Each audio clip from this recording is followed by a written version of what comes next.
Hello दोस्तों, स्वागत है आप सभी का मेरे यूट्यूब चैनल पे। इस चैनल पे आपको क्लास 10th फिज़िक्स से रिलेटेड हर चीज़ मिलेगी, जैसे कि PDF notes, hand written notes, test series, important and practice questions. दोस्तों, अगर आपने अभी तक मेरे चैनल को सब्सक्राइब नहीं किया है तो प्लीज़ चैनल को सब्सक्राइब कर लीजिए, बेल आइकन को भी प्रेस कर दीजिए, जिससे आपको इसी तरीके की वीडियो मिलती रहें। एंड प्लीज़ वीडियो को लाइक एंड शेयर ज़रूर करिए। हेलो दोस्तों, स्वागत है आप सभी का। आज की वीडियो में हम पढ़ेंगे mirrors, plane mirror and spherical mirror both. So दोस्तों, प्लीज़ वीडियो के साथ बने रहिए। और प्लीज़ दोस्तों, अगर आपने पिछली वीडियोस नहीं देखी हैं तो प्लीज़ डिस्क्रिप्शन बॉक्स चेक करिए, आपको पिछली वीडियोस के लिंक मिलेंगे। प्लीज़ पिछली वीडियोस देख लीजिए।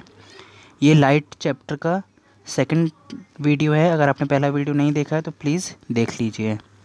दोस्तों, हम आज का टॉपिक है मिरर। चलिए दोस्तों, स्टार्ट करते हैं। प्लीज़ दोस्तों, वीडियो को एंड तक देखिएगा, जिससे कि आपको सारे कॉन्सेप्ट समझ आ जाए। देखिए दोस्तों, मिरर क्या होता है। मिरर बेसिकली एक smooth highly polished reflecting surface होता है, जिसको हम मिरर कहते हैं। सो दोस्तों, ये बेसिकली मिरर एक smooth highly polished reflecting surface होता है, और ये इसी के बेस पे ये डिवाइड किया गया है। मीन्स ये दो टाइप के होते हैं, एक है प्लेन मिरर, एक है स्पेरिकल मिरर, जिसको हम कर्व्ड मिरर भी कहते हैं। सो दोस्तों, ये बेसिकली जो रिफ्लेक्टिंग सरफेस है, इसके कर्वेचर पे डिपेंड होके इसको डिवाइड किया गया है। सो दोस्तों, जिसका रिफ्लेक्टिंग सरफेस प्लेन हैगा उसको हम प्लेन मिरर कहते हैं, और जिसका रिफ्लेक्टिंग सरफेस कर्व्ड है, कर्व शेप का है, उसको हम कर्व्ड मिरर या स्पेरिकल मिरर कहते हैं। सो दोस्तों, ये डिवाइड किए गए हैं उनके कर्वेचर के शेप पे। दोस्तों देखिए, हम देखते हैं a plane mirror it is a highly polished plane surface. आप देख सकते हैं plane surface is called plane mirror and in curve. और दोस्तों, मैं आपको बता चुका हूँ, ये हमने डिवाइड किए हैं डिपेंडिंग अपॉन देयर कर्वेचर। दोस्तों, आप डायग्राम में देख सकते हैं, देखिए इसका ये जो कर्वेचर है वो प्लेन है, तो ये प्लेन मिरर है। और ये दो स्पेरिकल मिरर हैं, क्योंकि ये स्फीयर के शेप में है, मीन्स स्फीयर का कुछ पार्ट शो करते हैं। और दोस्तों, आपको ये थर्ड वाला दिख रही है, एक पैराबोलिक मिरर है, क्योंकि इसका जो कर्वेचर वो पैराबोला शेप का है। पैराबोला बेसिकली एक टाइप ऑफ ग्राफ है जिसका शेप इस तरीके से होता है, और इसका कर्वेचर का शेप भी इसी तरीके का है, इसलिए हमने इसे नाम दिया है पैराबोलिक कर्व। चलिए दोस्तों, हमारा नेक्स्ट टॉपिक है formation of images by a plane mirror.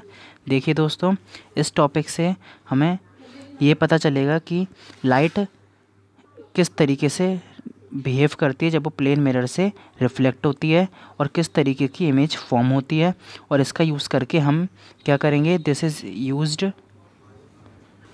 Use it to construct ray diagrams for the formation of images by a plane mirror. Means अब अगर हम फॉर्मेशन ऑफ इमेजेस समझ लेंगे तो हम रे डायग्राम्स भी प्लेन मिरर के ड्रॉ कर पाएंगे। सो दोस्तों, चलते हैं नेक्स्ट स्लाइड पे। सो दोस्तों, प्लेन मिरर के केस में पहला केस है कि when a ray of light falling on a plane mirror at right angle gets reflected back from the mirror by the same path. Means जब भी कोई रे ऑफ लाइट किसी भी प्लेन मिरर पे नॉर्मली इंसिडेंट होगी, so वो same path follow करके reflect करेगी। मीन्स देखिए, ये अगर प्लेन मिरर है, ये आपको अगर ये प्लेन मिरर दिख रहा है, तो ये अगर लाइट इंसिडेंट हुई है 90 डिग्री का एंगल बना रही है जो नॉर्मल के साथ, तो आप देखेंगे कि ये रिफ्लेक्शन के बाद मिरर से वापस उसी पाथ को फॉलो करते हुए रिफ्लेक्ट हो जाएगी। सो दोस्तों, ये था हमारा केस नंबर 1। सो दोस्तों, केस 2 क्या है कि when a ray of light falling on a plane mirror at any angle gets reflected from the mirror such that the angle of incidence is equal to the angle of reflection.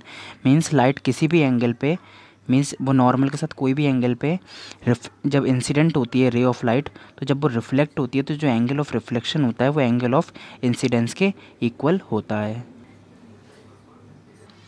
चलिए दोस्तों, हमारा next topic है nature of images formed by a plane mirror.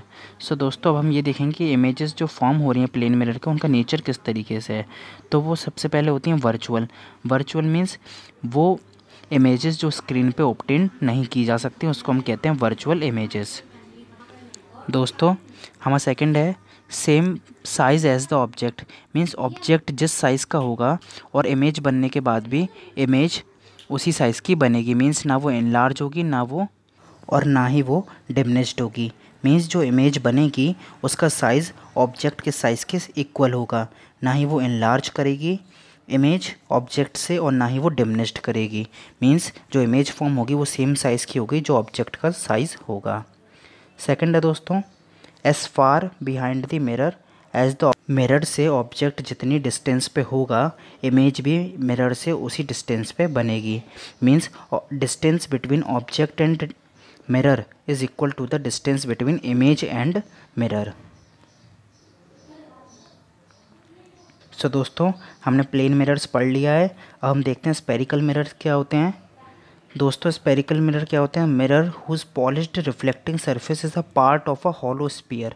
Means जो ये reflecting surface है जिस पे light reflect हो रही है, जैसा कि आपको दिख रहा है, ये किसी भी एक स्फीयर का पार्ट रहा होगा, उससे ये एक्सट्रैक्ट किया गया है। मीन्स कोई ग्लास का हॉलो स्फीयर होगा जिससे कि हमने कुछ पार्ट एक्सट्रैक्ट कर लिया है और वो एक मिरर की। सो दोस्तों स्पेरिकल मिरर्स दो टाइप के होते हैं, पहला है कॉनकेव एंड दूसरा है कॉन्वेक्स। सो दोस्तों देखते हैं हम कि ये कॉन्वेक्स और कॉनकेव हैं क्या।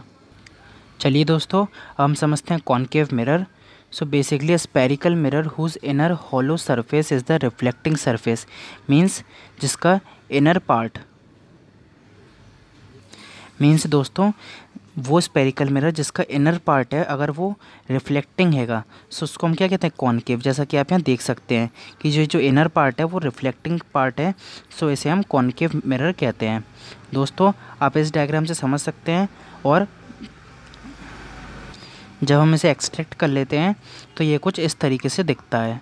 सो इसे हम कहते हैं कॉनकेव मिरर, जिसका इनर हॉलो सरफेस क्या होता है? रिफ्लेक्टिंग सरफेस होता है, और ये कुछ इस तरीके का दिखता है। दोस्तों नेक्स्ट टाइप ऑफ मिरर है कॉन्वेक्स। कॉन्वेक्स मिरर वो होता है जिसका आउटर बल्जिंग पार्ट होता है, मीन्स बाहर की तरफ को निकला हुआ एक पार्ट होता है जो रिफ्लेक्टिंग सरफेस की तरह बिहेव करता है, जैसा कि आपको यहाँ दिख रहा है। इसका ये जो इनर पार्ट है वो ओपेक है, मीन्स पेंटेड है, और जो बाहर का पार्ट है वो रिफ्लेक्टिंग सरफेस है। सो दोस्तों ये जो बाहर का रिफ्लेक्टिंग सरफेस है वो एक्सट्रैक्ट करने के बाद कुछ इस तरीके से दिखता है। मीन्स ये जो बाहर का पार्ट है ये रिफ्लेक्टिंग सरफेस है और ये ओपेक पार्ट है, मीन्स जहाँ से लाइट रिफ्लेक्ट नहीं होती। सो दोस्तों ये थे स्पेरिकल मिरर्स के दो पार्ट, कॉन्वेक्स एंड कॉनकेव। अगली वीडियो में सो दोस्तों अगर आपने अभी तक मेरे चैनल को सब्सक्राइब नहीं किया है तो प्लीज़ चैनल को सब्सक्राइब करिए, और इसी तरीके से वीडियो आपको मिलती रहे, इसलिए प्लीज़ बेल आइकन को भी प्रेस कर दीजिए और वीडियो को लाइक और शेयर ज़रूर